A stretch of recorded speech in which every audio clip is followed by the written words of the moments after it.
Welcome to A Better HR Business, the podcast that looks at how HR consultants and HR tech firms grow their businesses and how they help their employers to get the best out of their people. Remember, for show notes and downloads, go to www.getmorehrclients.com/podcast. That's getmorehrclients.com/podcast. Okay, let's get started. Hello, everyone. Great to have you along today. And I'm really looking forward to my conversation with Joelle Vail. Joelle is a fascinating person from a fascinating company, BrightPlan, which is a global holistic tool, financial wellness solution that provides personalized financial coaching to all employees and their households at scale. But before we get into it, Joelle, thank you very much for joining me today. Thanks for having me. I'm excited for our conversation. And you're a long-time HR industry vet, so you'll have some great perspectives. I really appreciate you taking the time. I gave the quick snapshot, but in your words, do you want to tell people about BrightPlan? What does it do, and then what are the problems it solves for employers? Yeah, sure. So we work through employers to bring their employees the opportunity to find financial wellness in their life for their entire household around the world. So the opportunity for every individual to understand where their finances are today, how to optimize them, how they walk side by side with their employer in this journey. Essentially, whatever life throws at them, we are helping them find stability through those different needs and actions and all of the demands that comes on their dollars. So the growth of wealth happens over time, but it only happens over time when there's stability. So what we're looking at in everyone's situation is, what are you handling today? And how do we ensure that you are living as high and as optimal as you can today, but also building wealth for future? But in the employee side of things, is this more around education, so educating employees about the way that money works and how they can be using it better? Or is it, tell us more about what exactly is financial wellness. I'm glad you're asking this, because that is a buzzword in the marketplace today, is financial wellness. Everyone is using it and attaching it in a different direction. But what we do is a full system. Employers have the opportunity where they can provide to the employee technology, and that is a very intimate experience between the individual and BrightPlan only. So the employer doesn't see the technology experience between the employee and BrightPlan. That is where all their financial information is stored. They have AI, and they have an AI coach inside of the product they can ask questions to. And then we layer on a people level where they can have full access to certified financial planners on an unlimited basis. So traditionally, that has been for those individuals of high wealth and complexity and so on. But if you think about, everyone's financial situation is complex because there's very low literacy from individuals to understand how to optimize it. So we're layering the technology, the people, and then we do run programs side by side with the employer so that the individuals within the organization can understand benefits better. They can understand events that the employer might be going through. All of that becomes data that we can anonymize and aggregate and give back to the employers. So the employers understand their employee base at a much higher level. So for an example, they can see when debt is rising. In the US, there might be an increase of loans taken against a 401k, which is something they don't want. So we can proactively figure out a way to talk to the employee base side by side with these programs so that we are able to then bring down the debt and not have them go into a situation where they are taking future wealth away from their opportunity because of their needs today. How do you handle the tricky stuff, like where they just need the money? Maybe it's a lower income bracket or a life event has occurred, because it's probably not just one or two people. If it's a large workforce, there will be, numbers of people going through the ups and downs. How do you handle that tricky aspect? There's always going to be need. And life throws situations at you that you're not prepared for that increase that need. And for some, it can be devastating. So a simple thing like my car broke down, or, it's now $2,000 for me to buy a new refrigerator that has to house the food that I'm going to feed my family with. And that can topple something upside down for people. And what we do is we walk side by side with them with suggested outcomes, and we also help them find paths to success. It's sometimes as simple as connecting them to organizations that will help them, and other times it is helping them over time proactively build emergency savings accounts. So when that $2,000 need comes up, They have an account that they can tap into that's sitting on the side. But it can happen in very small increments because lower income individuals can't put $300, $400, $500 aside every pay period. Sometimes they can put 20 or 30. But the fact is they're putting it aside for the first time, and they are not as devastated when something does happen. I think it's such a brilliant idea because the education system doesn't really go into money. If you're choosing the subject of economics in school, then you'll cover that, but no one really talks about money. And so you're helping people play catch up, I guess. Is that right? We're helping people have an expert next to them. Because if you think about it, what the employer's done so far is they've done amazing things. They've partnered and they've brought forward pensions to the employees. They have 401k accounts in the US. They offer ESPP or equity or things like that along with their regular compensation. Now, if you put all of that into a situation where you have somebody with low literacy on understanding any of that, the first thing that's going to happen is they're going to go to their HR team and say, well, can you help me? What should I be contributing? How should I look at this? How should I invest in the funds that are being offered to me? And an HR person is going to immediately have to defend the company's risk tolerance and say, I can't answer that for you. Exactly. I've said that line many times. Yeah. So you have this divide between the employer who's really equipping the individual with a lot of tools and a lot of benefits, and the individual who is appreciative of it, but not understanding it. So two things happen. They don't maximize it or they abandon it. They try and figure it out on their own. So we're kind of that in between where we're not able to take what the employer can't do and walk the employee intimately through it. So we can answer questions about where should you place your investments. We're not telling buy this stock or any of those things, but we are fiduciary. So we are giving fiduciary advice and guidance to individuals around the world to say, this is how you maximize. This is what they're saying. In your situation with your amount of debt, you may not want to contribute that right away. You might want to bring down your debt first. And then your next step is to rise up your contribution in this area. We're pathing with them. We're walking side by side, given their household situation. And for people listening to this, thinking maybe I could refer in or tell people about BrightPlan, what are the kinds of HR or workplace challenges or problems that employers are thinking about that BrightPlan could help solve? Is it around turnover or about being an employer of choice or something else? How would you guide them? Employer of choice for sure. What I will tell you is every HR department does surveys and they try and learn from their employee base what's most important. Every survey comes back with, help me with my finances. It just does. It's heavily on the rise right now. We are in probably the most expensive living situation that we've ever been in. It's an odd ability to purchase real estate. There's different government changes that are happening. There is governments leaning away from helping with retirement and putting it in the hands of individuals more so around the world than ever. So the conversation's happening. So a lot of times we're reached out to because employees have said, I need help. And they've told the employer, I need more from you around my finances.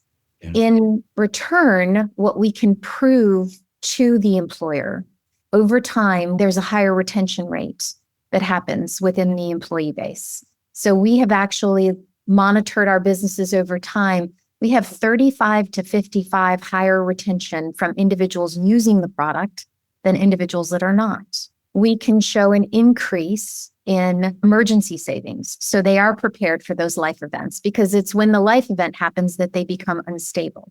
We can show productivity increases because individuals are spending time right now on handling financial situations or crises where they are not working. And in the situation where we're in a remote workforce or things like that right now, that's hard for an employer. They have to try and monitor their employee base in a way that they haven't before. You're also giving me little flashbacks to my first HR manager role where it was a standalone site, heavily unionized. Yes. But I would constantly be dealing with firefighting stuff and sometimes you'd have angry employee issues. But I would think that quite a lot of those in the difficult situations where there were maybe not performance management, but there were behavioral issues, whatever. I would say quite a lot of them would have been financial stress. Yes. Just because it affects them, that the weight of the world is on their shoulders. So maybe they snap out at their supervisor. Stuff like that happened. I genuinely think so. So what you're doing is just so important. Can I turn then to, I mentioned that you've been in the HR industry a long time, you know it inside out. Have you seen any transformational changes over time in terms of talking to the buyers who would be the employers? But have you seen any changes and any thoughts on that? I have seen a lot of changes happening. If you add two very important things, we probably had the biggest transformation ever in what human resource or people leaders need to do when COVID hit. They continue to have a dispersed workforce. They are now trying to whittle back on what are the necessary point solutions and what are not the necessary point solutions. And then overall, I'm seeing a evolution of people moving away from point solutions and being responsible for employee well-being overall. So there is this concept of really being responsible for medical, mental, and financial, and some other people put in spiritual as well, of the employee base so that the employee base can produce at the highest level. And then the other major transformation that's happening right now across the board is a technology transformation. AI is something that is extremely interesting for every organization, and the ability to add productivity and outreach and knowledge base and capture knowledge base. And I mean, it's a huge asset, but it disrupts the people population probably at a clip we've never seen before. You have people that are now in fear of their job being taken over by AI. So they have to think about that measure. They have to think about workforce reduction. They have to think about rehiring or retooling with a different skill set, because individuals who are in the jobs now, if they're expected to use AI to do their job, can they make the jump between how they did it before AI and how they do it after AI? It's a lot of movement on the HR side. I think we're seeing the biggest evolution that we've ever seen with HR leaders. They're more important in the company than they've ever been before. Absolutely, yeah. From a sales and marketing perspective, what are you doing to get the word out about BrightPlan? Here's what I'll tell you in general. Your HR leaders are hungry for solutions that help them every day in their work perform it more efficiently. What we look at is, what are they trying to accomplish and how can we assist them in those motions? So a lot of it is, again, I mentioned workforce stability. That's a very, very big need. And one thing I will tell you, with all this transformation of HR, the one thing that really hasn't transformed is their budgets. They are still the ones that don't get the massive budgets in the organization. So really listening at what they're trying to accomplish and what their needs are, and working in your product, how you can truly help them. I think it's the biggest thing that anyone who's trying to sell into HR right now has to realize is, with the amount of change that they're handling, if you're not relevant, you will not be looked at this time. Yeah, absolutely. You're trying to get in with the HR buyers, but it's not just your segment that they're looking at. It'll be any aspect of the hiring to termination process, from learning and development, hiring, assessments, development, the works. So yeah, you're right. You need to make a really strong case. With inbound and outbound, is it a case of just getting out there and contacting lots of people? I know that BrightPlan does a lot of marketing, so webinars and white papers and things like that. Is there anything works better than other methods? The HR team has a trusted advisory group that they work with, and they've chosen them based off of personal relationships they've had over time, especially in the enterprise space. There are individuals that they trust and they prefer to work with as they're moving through this change. And your ability to work with those trusted advisors, educate them on what you bring to the table, that saves you a lot of time, because when they know what you do and they have an intimacy with the HR buyer, they bring you in when there's an active initiative. One of the biggest things that we all struggle with when we're selling in general or marketing in general is trying to find an interested purchaser.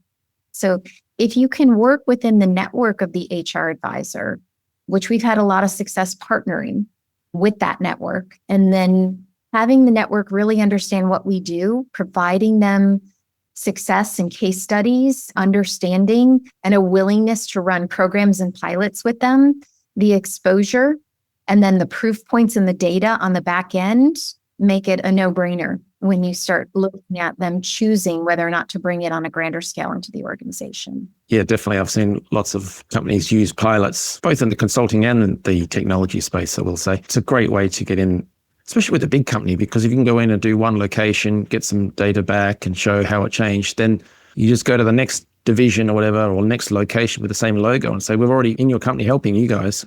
The barriers are down. So much easier that way. And then on the content side of things, I know you do lots of webinars. You could be talking about so much in your space. How do you choose what to talk about? We bring on CHROs. We want to talk about what they want to talk about. We have a level of intellect and guidance that we can give in our market. So we'll work with the CHRO on some of the barriers that they're trying to overcome right now. A lot of them want to talk about benefit usage. How do I get my employees to understand my benefits more? What's happening in my space today? How do I get my employer to understand what my ROI is back on a certain return on investment? I have put this in place for my people, but bottom line, I have to show the movement on the bottom line. So having conversations with CHROs or chief people officers about what they want to talk about has really been a lot of our webinar topics. And then do you partner with other companies, whether that be channels or teaming up with other firms to either get the word out there or to provide different services? What do you do there? Here's one of the things I would say to any vendor right now that's really trying to work with HR. Your ability to work with their other vendors is probably one of the most critical moves you can make. There's still stigma out there where, I'm the vendor with them. I don't want to share my data with anybody. I don't want to. But if an employer says to you, I need you to work side by side with another company, you say yes, because at the end, the way you service your employer is the most important piece. That allows you to give the best experience to the employee. Because right now, an employee does not want to go to 6 different places. It does not want to have different technologies to go into. What they want to do is work together. You do have to understand you're not the only vendor, and your ability to really partner with the other vendors drives the best experience for both the leader and for the employee. And if I step away from BrightPlan for a moment and ask you in your sort of revenue generating history, career, etc. For people listening to this thinking, I need to grow our HR technology or HR consulting firm, and maybe they're at some sort of event or networking event, what is the preferred method? Is it just about asking about problems, or are you coming in with a particular sales pitch, elevator pitch that people talk about? What's your preferred approach or recommendation? When I'm talking, you do have to know what you do and you have to know it well. But, I always go with the most important thing, and it's so simple, but you have 2 ears and 1 mouth. Listen first. Listen first. Ask questions. Understand what's going on. Again, your ability to learn about the individual that's in front of you. And frankly, I still believe, I love Zoom. I love, all these different video opportunities that we have, but go and meet people still. Sit down with individuals, shake hands, and listen and really understand what's going on in their world. And then provide your expertise or bring in others that have an expertise. Yes to getting out there and meeting people. Yes to listening first. But don't pull your solution forward unless it's truly a need and you can help them. Because what somebody's evaluating quickly is, I've given you an understanding of what would help me, and then whether or not you actually help me. And if you do, you earn the right to do more. I know that's simple, but it's probably one of the things we live by every day. No, I think that's very good, because otherwise you have one tool and you use it for every problem that you see around. But when you're talking to people, 2 ears, 1 mouth. So you're talking to someone, maybe they say, we're in a pretty tight market. Attraction and retention is hard. So we need to stand out and look the best place to be, best place to work type stuff. In which case you can guide your conversation down a different path about, now's the time to step it up a notch and really offer a more comprehensive package. Or you might have the other end where they're saying, oh man, we've just got industrial strife or angry employees and things. The stress levels are so huge, and we're seeing this in our employee survey data because financial stresses and stuff. We can take metrics at a grand scale, anonymize them, and give them in to you as employer information that you can then use for your learning development or whatever it may be. So it's listening to what their pain points are and then adjusting the angle perhaps of what you offer. Is that a fair summary? It's a very fair summary.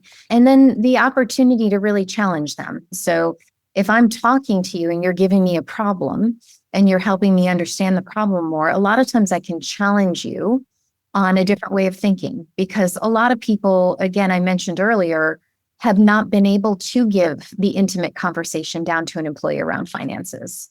But today it's available to them. And do they understand the gap in retention might be because I can't see how my employer is going to help me through this situation, or I can't see how this medical need that I've now encountered, I now have a medical condition that I need help with. I can't see how I can stay with my employer during this time. When in reality, if they have a tool where they can ask, they can seek, they can talk to. Our AI helps people through medical diagnosis, helps them understand the financial benefits that an employer could allow and support them through that. And they can stay steady with the employer throughout the entire situation so that when they're able to come back, they come back strong. Well, I love what you're doing, what BrightPlan is doing, and helping to help employees remove stresses, remove problems, and then flip it around and help them predict and improve and plan for the future as well. So it's both sides of that coin. If people want to learn more, what should they do next? Yeah, I would love for them to come by our website. It's www.brightplan.com. On the page, if you are an employer, there's an opportunity for you to learn on an employer level. If you are a partner or an organization where there is, I call them money events or money intersections, anyone who is involved in an employer money journey, we can augment what they're doing. So there's a partner page for that and learning more about that. And then there's the employee page. If you really feel like your employer could elevate your experience as an employee, be bold. Understand what something like this can offer and ask your employer to take a look. So that is brightplan.com. Nice and simple. So we'll have the link in the show notes if you're on the go. But otherwise, Joelle, really appreciate you sharing your time and your insights. It's been really interesting. And I wish you and BrightPlan all the best for the future. Thank you so much. Thanks for joining us today on A Better HR Business, the podcast that explores the world of HR consulting and HR tech businesses. For show notes and downloads, go to www.getmorehrclients.com/podcast. That's getmorehrclients.com/podcast. Remember to subscribe and share the show with any friends who are busy growing a HR business. Thanks and see you next time.